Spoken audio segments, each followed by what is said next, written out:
ഈയിടെ പുറത്തു വന്ന വാർത്തകളിൽ ക്യൂബൻ പ്രസിഡന്റ് മിക്കൽ ഡയസ് കാനൽ അമേരിക്കയുടെ സമ്മർദ്ദങ്ങൾക്ക് വഴങ്ങി താൻ രാജിവെക്കില്ലെന്ന ആവർത്തിച്ചു പ്രഖ്യാപിച്ചിരിക്കുകയാണ്. ഈ കീഴടങ്ങൽ എന്നത് വിപ്ലവകാരികളുടെ പദാവലിയിൽ ഇല്ല എന്ന അദ്ദേഹത്തിന്റെ വാക്കുകൾ വെറുമൊരു രാഷ്ട്രീയ പ്രസ്താവനയല്ല, മറിച്ച് 6 പതിറ്റാണ്ടിലേറെയായി ആ രാജ്യം തുടരുന്ന പോരാട്ടത്തിന്റെ തുടർച്ചയാണ്. എന്തുകൊണ്ടാണ് അമേരിക്ക എന്ന ലോകശക്തി ക്യൂബയെ ഇത്രയധികം വേട്ടയാടുന്നത്? എന്താണ് ക്യൂബയിലെ ഇപ്പോഴത്തെ യഥാർത്ഥ അവസ്ഥ? നമുക്ക് പരിശോധിക്കാം.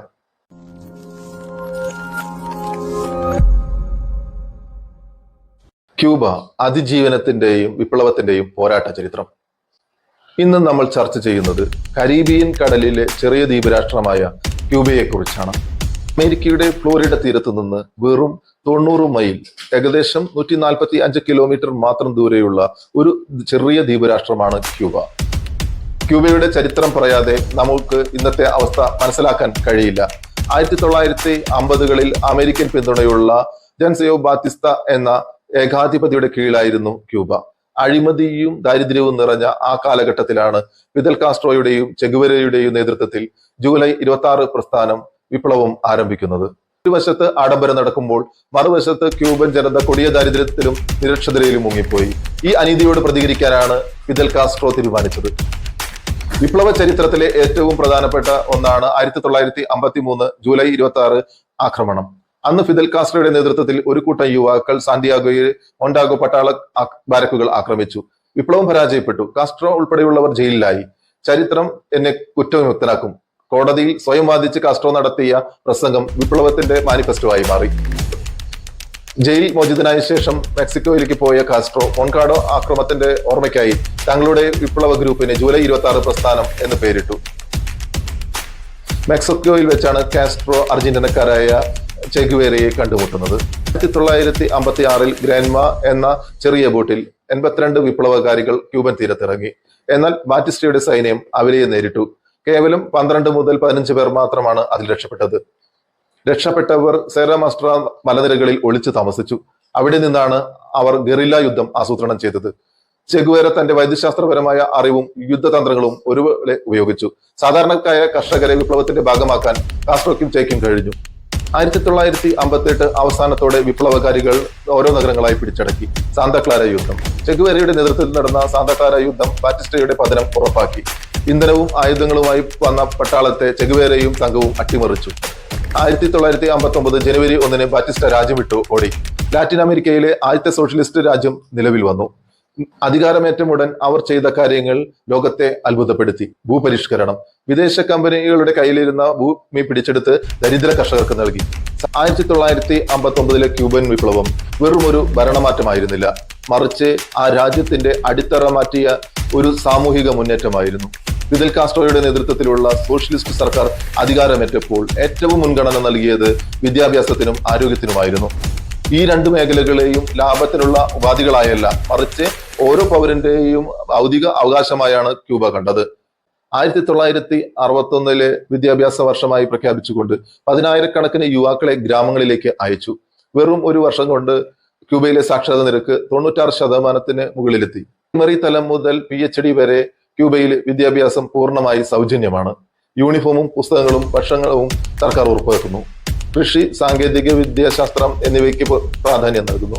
പഠനത്തോടൊപ്പം ജോലി എന്ന വിപ്ലവകരമായ ആശയം വിദ്യാർത്ഥികളെ സമൂഹവുമായി ചേർത്ത് നിർത്തുന്നു. ഉപരോധങ്ങൾക്കിടയിലും ക്യൂബ കൈവരിച്ച ആരോഗ്യ നേട്ടങ്ങൾ വികസിത രാജ്യങ്ങളെ പോലും അമ്പരിപ്പിക്കുന്നതാണ്. പ്രാദേശിക കുടുംബ ഡോക്ടർ. ഓരോ വീടിനടുത്തും ഒരു ഡോക്ടറെയും നഴ്സിനെയും ലഭ്യമാക്കുന്ന രീതിയിലാണ് ഇത് സാധ്യമാകുന്നത്. രോഗം വന്നതിന് ശേഷം ചികിത്സിക്കുന്നതിനേക്കാൾ ഭേദം രോഗം വരാതെ നോക്കുന്നതിനാണ് അവർ മുൻഗണന നൽകുന്നത്. ഹൃദയ മാറ്റിവെക്കൽ ശസ്ത്രക്രിയ പോലെയുള്ള സങ്കീർണമായ ചികിത്സകൾ പോലും പൗരന്മാർക്ക് സൗജന്യമാണ്. ഔഷധ നിർമ്മാണ മേഖലയിൽ ഇന്ന് സ്വയം പര്യാപ്തത നേടിയിട്ടുണ്ട്. ശിശുമരണ നിരക്ക് ക്യൂബയിലെ ലോകത്തെ ഏറ്റവും കുറഞ്ഞ നിരക്കുകളിൽ ഒന്നാണ്.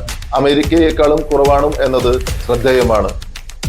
സ്വന്തം രാജ്യത്തെ ചികിത്സിക്കാൻ മാത്രമല്ല, ലോകത്ത് എവിടെ ദുരന്തങ്ങൾ ഉണ്ടായാലും തങ്ങളുടെ ഡോക്ടർമാരെ അയക്കാൻ ക്യൂബ തയ്യാറാവുന്നു. ഈ മാനവിക മുഖമാണ് ക്യൂബയെ ലോകരാജ്യങ്ങൾക്കിടയിൽ വ്യത്യസ്തമാക്കുന്നത്. വിഭവങ്ങൾ പരിമിതമാണെങ്കിലും അവ തുല്യമായി വീതം വെച്ച് ഒരു ജനതയ്ക്ക് എത്രത്തോളം ഉയരങ്ങളിൽ എത്താമെന്നതിന്റെ ഉത്തമ ഉദാഹരണമാണ് ഇന്നത്തെ ക്യൂബ. വിദ്യാഭ്യാസവും ആരോഗ്യവും കച്ചവടച്ചരക്കാക്കുന്ന ആധുനിക ലോകത്ത് ക്യൂബ ഉയർത്തുന്ന സന്ദേശം വളരെ വലുതാണ്. ഫിദൽ കാസ്ട്രോയും ചെഗുവേരയും വെറും വ്യക്തികളല്ല, അവർ ഒരു ആശയമാണ്. അമേരിക്കയുടെ പടിവാതിൽക്കിൽ നിന്ന് സോഷ്യലിസം പ്രസംഗിച്ച അവർക്ക് വലിയ വില നൽകേണ്ടി വന്നു. ചെഗുവേര പിന്നീട് മറ്റു രാജ്യങ്ങളിലെ വിമോചന പോരാട്ടത്തിനായിട്ട് ഇറങ്ങിത്തിരിച്ച് രക്തസാക്ഷിയായി. കാസ്ട്രോ ദശാബ്ദങ്ങളോളം ഉപരോധങ്ങളെ അതിജീവിച്ച് ക്യൂബയെ നയിച്ചു. ഈ വിപ്ലവത്തിന്റെ ചരിത്രം നമ്മളെ പഠിപ്പിക്കുന്നത് ലക്ഷ്യം നീതിപൂർവമാണെങ്കിൽ ഏതൊരു വലിയ ശക്തിയെയും തോൽപ്പിക്കാം എന്നാണ്. ശീതയുദ്ധകാലത്ത് ക്യൂബയിൽ സോവിയറ്റ് യൂണിയൻ തങ്ങളുടെ ആണവ സെയിലുകൾ സ്ഥാപിക്കാൻ ശ്രമിച്ചു. ഇത് അമേരിക്കയെ നേരിട്ട് ആക്രമിക്കാൻ ശേഷിയുള്ളവയായിരുന്നു. ലോകം ഒരു ആണവ യുദ്ധത്തിന്റെ വക്കിലെത്തിയ ആ സംഭവം ക്യൂബയോടുള്ള അമേരിക്കയുടെ ശത്രുത വർദ്ധിപ്പിച്ചു. ഇതിനെ തുടർന്നാണ് അമേരിക്ക ക്യൂബയുടെ മേൽ കടുത്ത സാമ്പത്തിക ഉപരോധം ഏർപ്പെടുത്തിയത്. 1959 വിപ്ലവത്തിന് ശേഷം ആ രാജ്യം നേരിടുന്ന ഏറ്റവും കഠിനമായ സാമ്പത്തിക പ്രതിസന്ധിയിലൂടെയാണ് ക്യൂബ ഇപ്പോൾ കടന്നു പോകുന്നത്.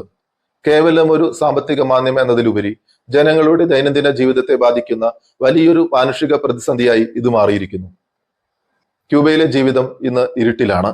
ദിവസേന 12 മുതൽ 15 മണിക്കൂർ വരെ നീളുന്ന വൈദ്യുതി തടസ്സങ്ങളാണ് അവിടെ അനുഭവപ്പെടുന്നത്. വെനസ്വേലയിൽ നിന്നുള്ള എണ്ണ ഇറക്കുമതിയിലുണ്ടായ വലിയ കുറവാണ് ഇതിനു പ്രധാന കാരണം. ഇത് ആശുപത്രികളുടെ പ്രവർത്തനത്തെയും ജലവിതരണത്തെയും ആഹാര സാധനങ്ങൾ കേടുകൂടാതെ സൂക്ഷിക്കാനുള്ള സൗകര്യങ്ങളെയും നിരന്തരമായി ബാധിക്കുന്നു. US ഏർപ്പെടുത്തിയിരിക്കുന്ന കടുത്ത സാമ്പത്തിക ഉപരോധങ്ങൾ ക്യൂബയുടെ നട്ടെല്ലൊടിക്കുന്നു. ട്രംപ് ഭരണകൂടം കൊണ്ടുവന്ന മാക്സിമം പ്രഷർ നയങ്ങൾ ഇന്ധനവും അവശ്യ വസ്തുക്കളും രാജ്യത്തെ എത്തുന്നത് തടയുന്നു. കൃഷിക്ക് ആവശ്യമായ വളത്തിന്റെയും ഇന്ധനത്തിന്റെയും അഭാവവും ആഭ്യന്തര ഉൽപാദനത്തിന്റെ തടർച്ചയും പണപ്പെരുപ്പം കുതിച്ചുയർന്നതോടെ സാധാരണക്കാർക്ക് അടിസ്ഥാന ഭക്ഷണ സാധനങ്ങൾ പോലും വാങ്ങാൻ കഴിയാത്ത അവസ്ഥയാണ്. ക്യൂബയുടെ വരുമാനത്തിന്റെ വലിയൊരു ഭാഗം ടൂറിസത്തിൽ നിന്നായിരുന്നു. കോവിഡ് കാലത്ത് ഇത് പൂർണ്ണമായും നിലച്ചത് സമ്പദ് വ്യവസ്ഥയെ തളർത്തി. വൈദ്യുതി നിലയങ്ങൾ പ്രവർത്തിപ്പിക്കാൻ ആവശ്യമായ ഇന്ധനം ലഭിക്കാത്തതിനാൽ ക്യൂബയിൽ പലപ്പോഴും പവർ കട്ടുകൾ ഉണ്ടാകുന്നു. സാധനങ്ങളുടെ വില കുതിച്ചുയരുന്നത് സാധാരണക്കാരെ ബാധിക്കുന്നുണ്ട്. പുറത്തുനിന്നുള്ള സമ്മർദ്ദം ചെലുത്തി ഭരണം അട്ടിമറിക്കാനാണ് അമേരിക്ക ശ്രമിക്കുന്നതെന്ന് പ്രസിഡന്റ് ഡയസ് കാനൽ ആരോപിക്കുന്നു. വശത്ത് കൊടിയ ദാരിദ്ര്യവും കഷ്ടപ്പാടുകളും, മറുവശത്ത് തങ്ങളുടെ പരമാധികാരവും സോഷ്യലിസ്റ്റ് ആശയങ്ങളും മുറുകെ പിടിക്കാനുള്ള ആവേശവും. ക്യൂബൻ ജനത നേരിടുന്നത് സാമ്പത്തികമായ ഒരു യുദ്ധത്തെയാണ്. വാർത്തയിൽ പ്രസിഡന്റ് പറഞ്ഞതുപോലെ പുറത്തുനിന്നുള്ള ശക്തികളല്ല, മറിച്ച് ക്യൂബൻ ജനതയാണ് തങ്ങളുടെ നേതാക്കളെ തെരഞ്ഞെടുക്കേണ്ടത് എന്ന ബോധ്യം ആ രാജ്യത്തെ ഇന്നും നിലനിർത്തുന്നു. ലഭ്യമായ പരിമിതമായ സൗകര്യങ്ങൾ വെച്ച് ലോകത്തിനെ തന്നെ മാതൃകയായ ആരോഗ്യ സംവിധാനവും വിദ്യാഭ്യാസവും കെട്ടിപ്പടുത്ത ക്യൂബ ഈ പ്രതിസന്ധിയെയും അതിജീവിക്കുമെന്നാണ് പ്രതീക്ഷിക്കുന്നത്.